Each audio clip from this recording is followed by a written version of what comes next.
L'Oreal Paris takla pa hasihan na mujer ng na Aruba mas bonita. Nang 13 ang maquillador profesional pa asina e dama por haya konseho ng ideal personalizado.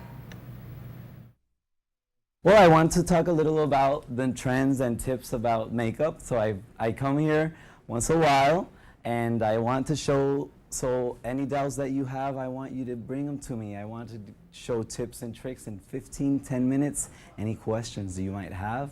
And this is one of the reasons why I've come. Also, I want to share with you my favorite foundations, which are True Match. True Match foundations are celebrating 10-year anniversary now.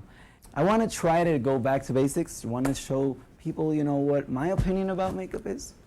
I want to invite you guys all over. I want you to see my opinion of what I find is so interesting about makeup.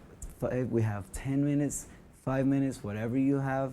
Just come with questions. I'm more than happy to answer all your questions. What I want to do with this is I want people to have more personalized treatment. I want them to feel that they're getting exactly what they need and not something that somebody's trying to suggest, I like to make this more like a question and answer type of thing.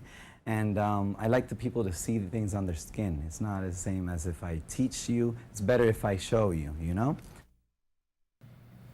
E biyaha aqui lo yung workshop tambe una che praise lo ta sempre ring pa persona pero bolo risibi na finale valor aqui bag ng produkto ng Dibo Escogencia. Pero para mas informasyon, subin ang página di Facebook L'Oreal Paris Aruba.